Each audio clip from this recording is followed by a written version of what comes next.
I know that you're strong. As a first responder, you have to be. You have to be able to go and perform when the time calls for it. You're strong. You can handle anything. But let me say this. There's a misbelief out there that strong people are supposed to be unaffected by what they experience. I know I felt that way at a period in my life, but it's not the case. You're always going to be affected sooner or later. First responders, leaders, and high performers are often praised for their toughness and composure. But being strong doesn't mean you're immune to stress, trauma, or emotional impact. Remember that. I don't care how big and bad you are. That's not a bad thing, being big and bad and strong. I'm not trying to say that. But what I'm trying to say is sooner or later, it is going to affect you.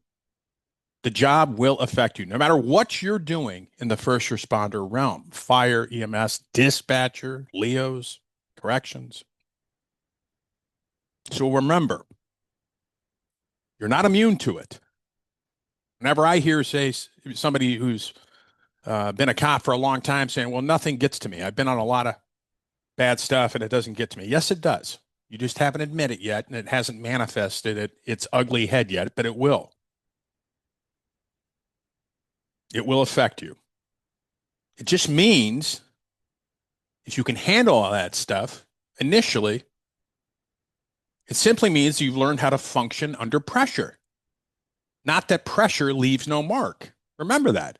It means that you've learned to function under pressure, but that pressure leaves a mark.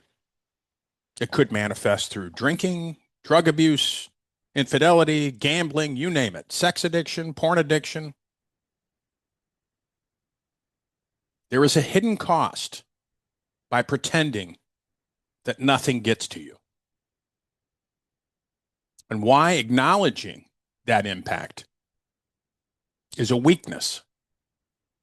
It's not a weakness. It is a strength. It's awareness. As I see this all the time, I was guilty of this. Again, nothing got to me. Yeah, it did. You know,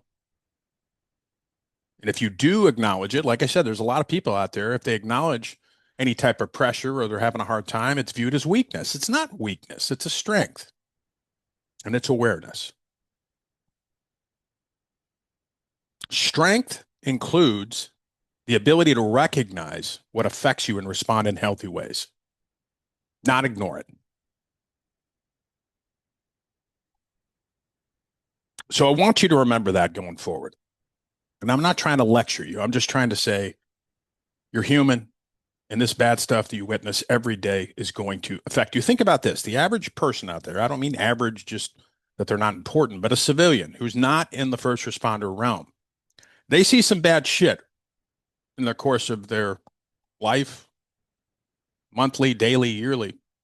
Maybe it's 10, 20 incidents. You see it hundreds of times during your career. Maybe, I don't know, maybe more than that, but that's the average.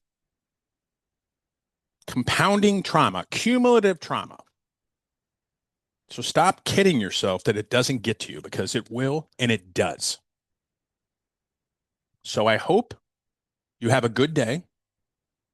I hope you were doing well. Hope and pray that you're doing well. May God keep you safe, and your families and your partners. Please be safe.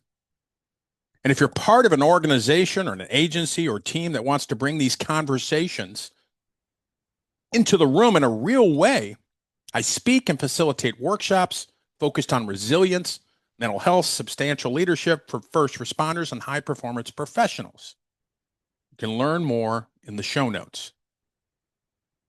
If the weight feels heavy right now, remember, don't carry it alone. Strength isn't pretending you're unaffected. It's staying connected while you keep going. And you got this. Go out, conquer your day, conquer your week, Stay healthy, stay safe, and I'll talk to you soon.